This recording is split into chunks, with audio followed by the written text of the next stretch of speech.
We're not going to get anything. It's used as a control grid more than anything else. It's there to be a sort of tokenizing instrument of your that identity was as a human resource for the state. Right. I don't know if it was Jerome Powell who said it, but regarding their, I guess, lack of responsibility in servicing the nation's debt.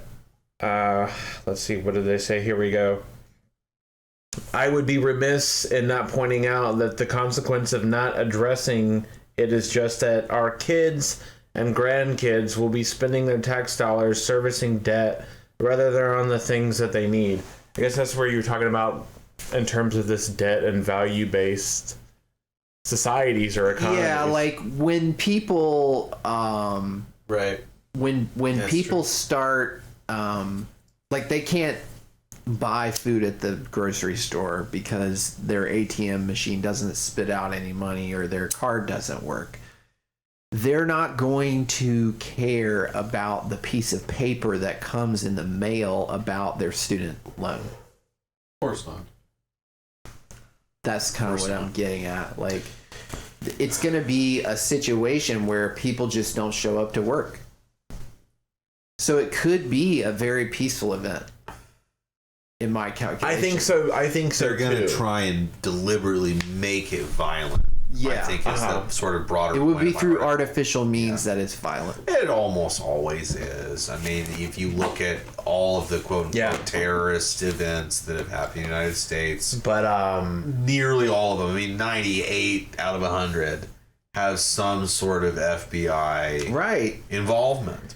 Right. And then every once in a while you get a serial killer or a mass, like just a And then crazy they person. inflate the impact and danger of that. the Through Popeye media chicken control. sandwich mentality. Yeah. And Yeah. while stigmatizing everyone who can see the obvious broader pattern, which is them fomenting the violence themselves for political purposes, Right. divide and conquer control schemas. So it's across the board, and it's a widespread tactic. And I just see it coming to bear with the multi-market crash. I could see this crash being an actual springboard for a kind of sectarian war. I mean, I hate the term civil war because it's kind of an oxymoron. I mean, are civilizations truly civilizations if they're built on sheer bloodshed? I mean, That's an excellent point. If they were civil, would they how be at war? Right. I think this term civil war is kind of a psyop in itself. That it's a misclassification designed to cement the myth that you can be civil and slaughter one another. And I think that when you get right down to it, it's always a sectarian or a coalition war. It's a war of different coalitions, but that doesn't mean that it's civil. Right. Coalitions tend towards authoritarian, tyrannical behavior if they're heavily centralized, consolidated, well-funded, and can operate with impunity. Right. And if they write the laws around them to insulate themselves from accountability, then they have carte blanche capabilities to do and perform whatever sick acts they want. And this circles back in actually with Epstein, because Robert Maxwell was a software guy. He was the one that peddled a lot of the Promise software, which was the initial grid for the surveillance networks that were later picked up on by Google, by Facebook. Wow. Yeah. Well, I mean, it's all coming to a head, and I can definitely see from a psychopathic point of view wanting to maintain this artificial system that gives you so much free reign to do, the amoral, sadistic things that a psychopath would be into. But as far as, the choices that people have to make, I mean, as far as the Civil War is concerned, I mean, I do think things are going to trend towards cooperation, but they're going to have to make some hard choices before we get from here to there. And for viewers, I've got an article up here it's a Forbes article, and it's about the new question on your, quote, your 1040 as the IRS gets serious about cryptocurrency. And it says, goes on, days after the Internal Revenue Service released 2 new pieces of guidance for taxpayers who engage in transactions involving virtual currency, the IRS announced another compliance measure, a checkbox on Form 1040. The checkbox, which appears on the early release draft of the Form 1040, asks taxpayers about financial interests in virtual currency. The checkbox appears on the second early release draft of the 2019 Form 1040, Schedule 1, Additional Income and Adjustments to Income. And it says, the question is, at any time during 2019, did you receive, sell, send, exchange, or otherwise acquire any financial interest in any financial currency? And I mean, this is the most ridiculous overreaching of jurisdiction that I can possibly think of, but it's really emblematic of the position the IRS has taken. On their color of law publications, which the Supreme Court has ruled you cannot rely on for following the law, they would have you believe that any financial interest in any virtual currency, okay, first of all, you have to agree to their terms. Mm-hmm. Virtual currency, what is a virtual currency to you?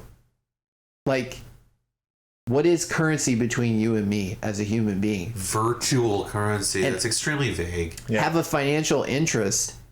Think about the definition of currency, it being, quote, virtual, and me having a financial interest. Why do I have to report that to a corporation known as the United States?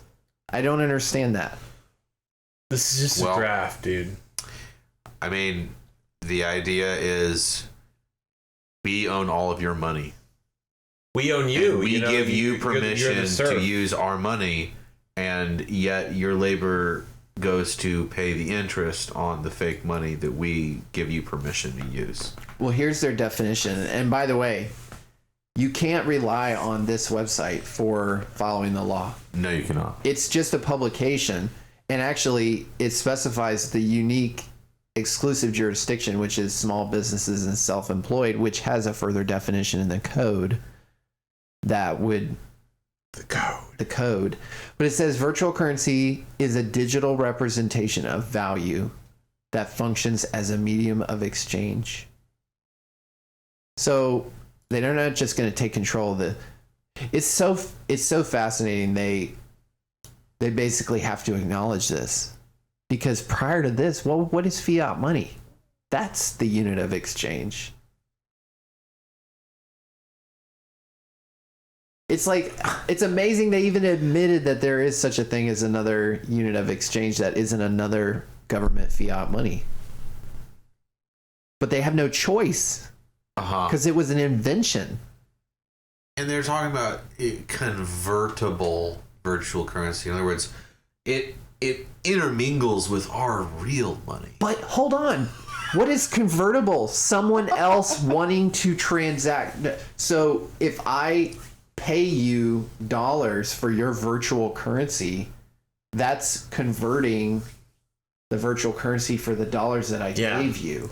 But why do they have a financial interest in that? Why do they have a financial interest in that? I don't think was the IRS coming down on people for World of Warcraft swords or whatever. That's a great question. What's going on? That's a great question. Because a lot of these game platforms, that value would have been deemed nominal as but something you like to talk about. But honestly, even nominal stuff, you can almost always find a Bitcoin pair somewhere. At this point, even the most arcane currencies that are peddled in games. So you could turn 500,000 hours of Warcraft you make an excellent point. I remember we passed a juncture where World of Warcraft currency was worth more than whatever Venezuelan denomination that they were using at the